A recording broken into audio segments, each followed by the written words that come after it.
Well, I decided to come back and make this video while it was fresh in my head. I didn't really sit down and go over in my mind what I wanted to say. I just wanted something I watched the other night. Um, we all hear stuff about certain people are sent to teach us a lesson. Certain people are sent to kind of like some people see some of these people maybe as like a guardian angel, or some see them as a lesson. I never really thought a lot about that as far as the narcissist was concerned, but as I think about it now, and I was talking on my Facebook earlier, I made a video for Facebook about this movie that I watched the other night on HBO called Land. It stars Robin Wright from the Forrest Gump movie, and in the movie, this male character that she meets named Miguel, she asks him why he helped her at a certain time in her life. He came along and helped her, and she really needed help at that moment. And he said, because you were in my path. And the people who watch me on Facebook know that something happened to me on Saturday. A lady was needing help, and I kind of turned my back, and I didn't help her. And I felt bad about it, and I felt like maybe it was meant for me to help her because I was in her path at that moment.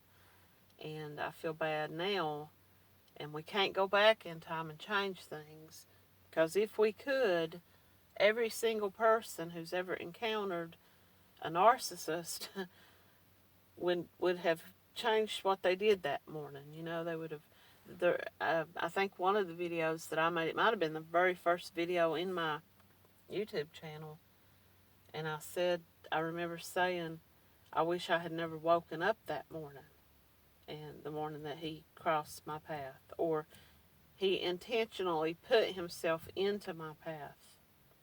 I didn't know it at that time.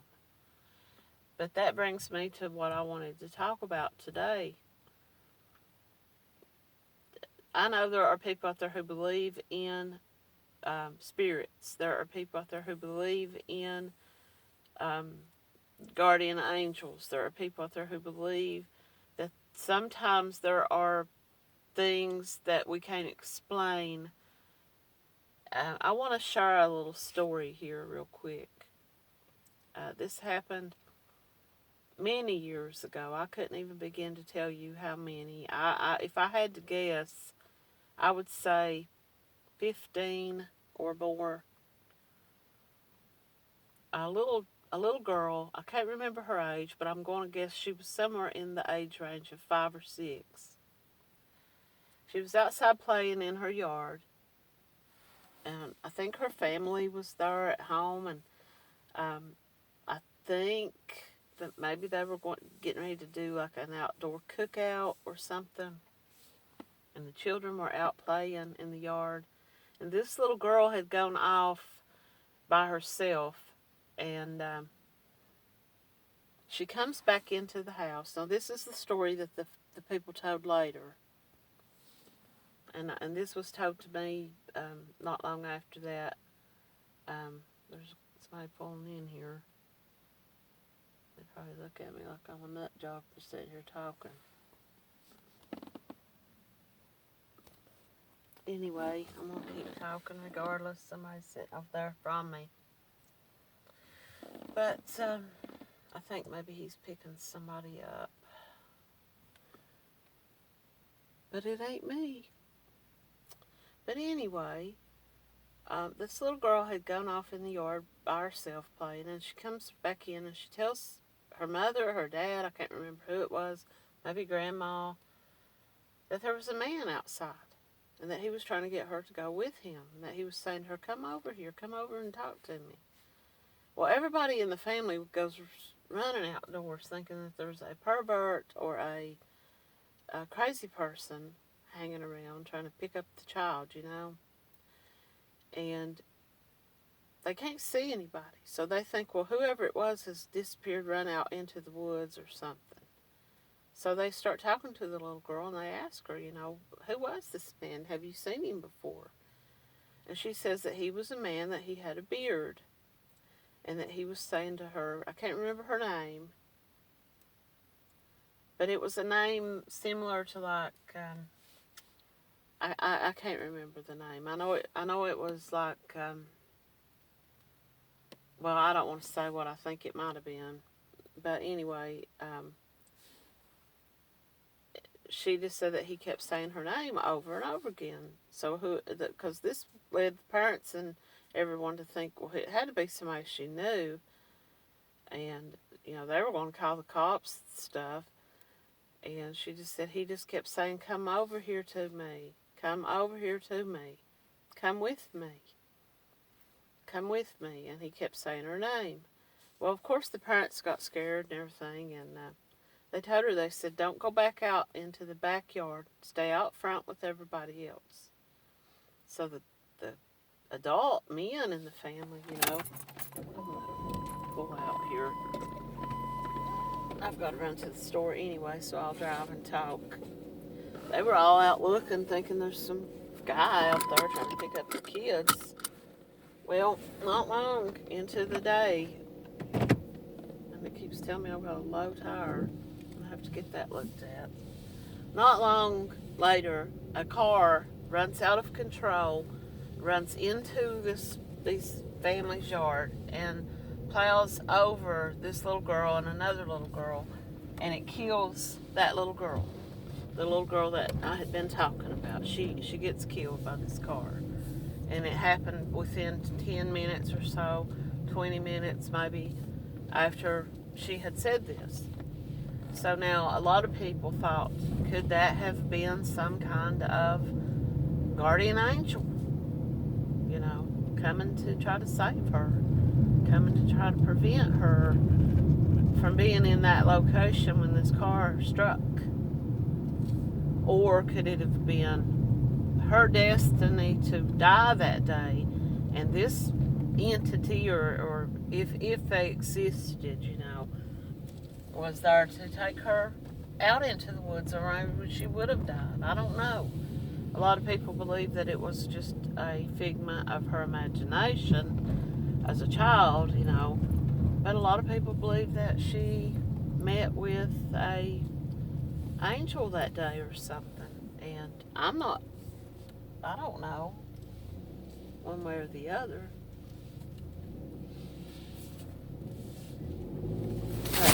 Trying to get up out of here. I'm trying to beat traffic. I'm trying to keep from getting hit by a big truck who's plowing down the highway. But anyway, I just, I think about that story sometimes, and I think we don't know what goes on, if there are such a thing as spirits and that type of thing. But anybody who has encountered a narcissist, there are stories all over YouTube, and I'm sure that anybody who follows YouTube has seen some of them, where narcissists are referred to as evil spirits. There's the Jezebel spirit. You can go look that one up. That they just have this evil kind of spirit to them. They're not actually demons, they're not actually devils themselves, I guess. But a lot of people believe that narcissists have this evil spirit in them, and this evil kind of aura around them. And I never thought about it at all, ever once, in all the time that I went through what happened to me with the narcissist and the way things were with him. But I sometimes sit now and wonder,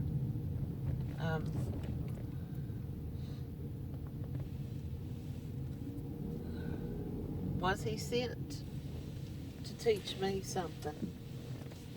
I think we all feel that way about certain people that come into our lives. I really do. I think we all feel that way sometimes. We say to ourselves, well, that was a lesson. That person was sent to teach me a lesson.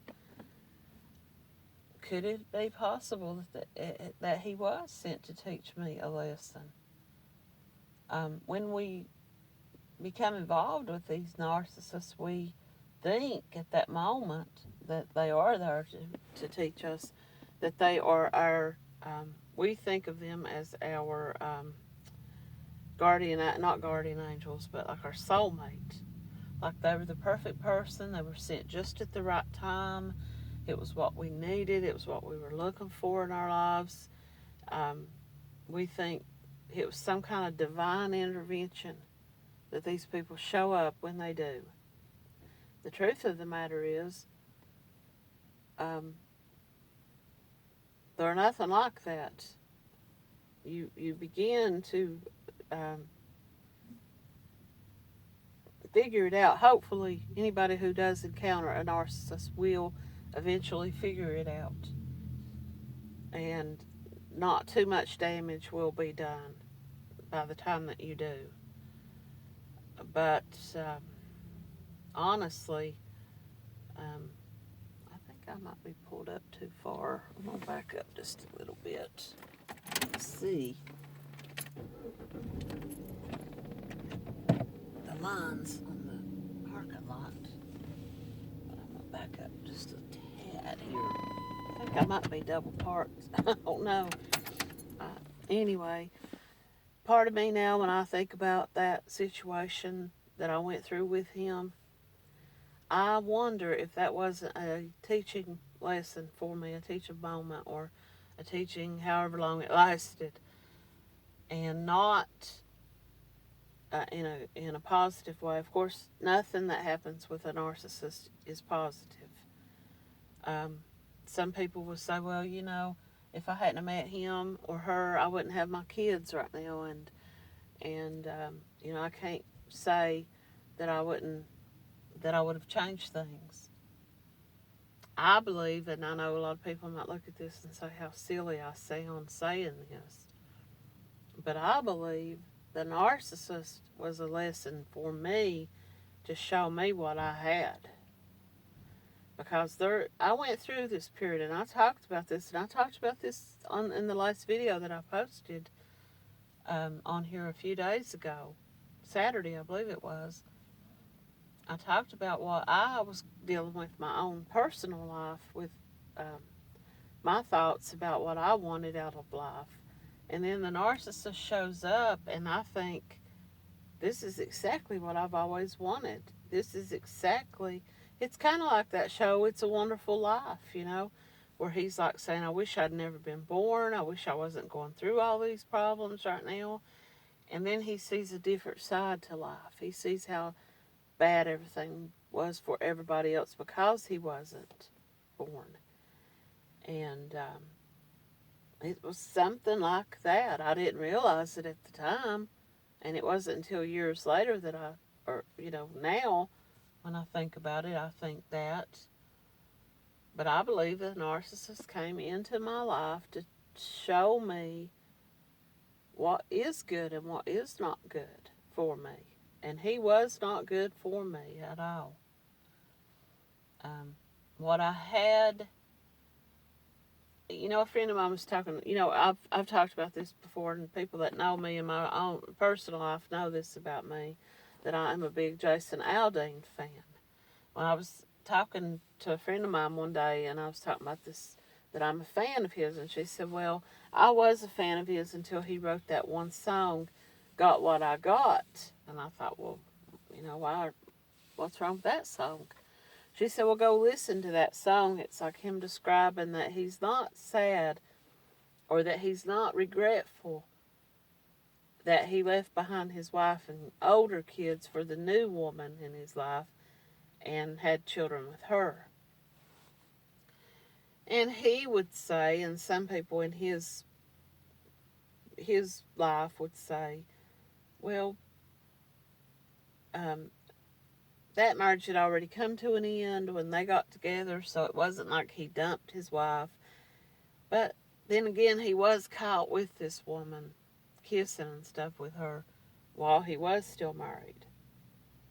And so he writes this song called Got What I Got, and it's like saying, to his new wife, his new life. I don't regret giving up the old life to be with you or to have this new life with you.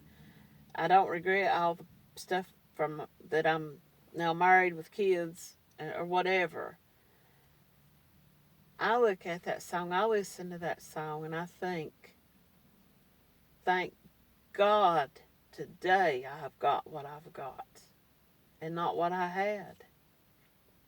Because what I had with the narcissist, what I thought was perfect, what I thought was wonderful, what I thought was love, what I thought was desire and happiness was really fake. It was all fake, phony, smoke and mirrors, lies, deceit, and destruction, not only of myself, but of other people in his life. And today, I'm so thankful for my life today. Things are not perfect. I don't have a lot of money. My husband and I are both going through financial displacement in our jobs. We're both seeking work. We're both dreading this long winter of high electric bills and whatever. And I'm not saying all this to get sympathy, but I'm saying that regardless of all that, I'm grateful to be with him and to go through this with him, someone who would stand by me and have my back through the hard times, someone who I don't mind sitting at home alone with if the electricity was turned off or if the power went off or if we couldn't pay our cable bill and we had to sit and just watch the walls, you know. I would rather be with him and poor and whatever than to have everything with a liar and a cheater and a manipulator. So when I look at my life today, I believe the narcissist was sent to teach me a lesson. That sometimes the grass is not greener, it's just that you're colorblind, you know. But I really fully believe that. And I believe the lesson that he came into my life to teach me was to be satisfied with with the little things. To be satisfied, because there was a time when, before he came into my life, when all I wanted to do was go out and hang out with my friends. I felt like I was missing out on everything. My husband worked all the time, which, let me backtrack a little bit. We were not married then, but I was with him. The man that I'm with now, I was with him before the narcissist, and we did separate and we did break up, and the narcissist came along. But before the narcissist came along, I felt like I was missing out on life. I felt like I was not getting to enjoy the same things that other people were enjoying. That I wasn't satisfied with my life. Then he comes along and I have this whirlwind, like a dirt devil whirlwind, you know, life for a few months that threw me out. Once the storm ended, I was thrown across the plains and bruised and bloodied and beaten. And once I woke up from that, it came to my, it dawned on me that everything that glitters is not gold. And sometimes staying at home and just being calm and watching TV and relaxing. And today, I relish in that. I love just taking a hot bath, putting my PJs on, and finding a movie on, sitting in my living room in the peace and quiet. I'm calm and I'm peaceful. My life is content. Not everything has to be about over-the-top excitement and go, go, go. And the narcissist, the fallout from that relationship taught me that. So it's my full belief that he was sent to teach me how to um, appreciate what I have and appreciate the people in my life who um, have my back and who maybe are not the most exciting, um, outgoing people, but are real. And going out and having a cookout with my sister and my mom and my family means more to me than going out to the bar and the clubs and the concerts and hanging out and having the Facebook, Twitter pictures or Instagram or whatever. Um, life is fleeting, life is short, and what I'm talking about, what I'm saying to all of you is live your life the way you want to live your life. But I fully believe in my heart and in whatever universe ghosts or spirits floating around out there, that the narcissist that I encountered was a lesson. And I hope that I learned that lesson. And that's really kind of, I guess, the end of the story. I mean, I'm sure that throughout my life I will look back on that time with him and what it taught me, what I went through, and what the pain taught me as well. But I really can't think of anything more um, to talk about as far as he is concerned. You know, I really can't, and I may decide to talk more about him. But as far as mine and his story goes, it's over. It's been over for a long time, and I hope that my story here on YouTube and Facebook both has helped somebody out there to understand narcissists a little better, you know. And I appreciate everybody for taking the time to listen.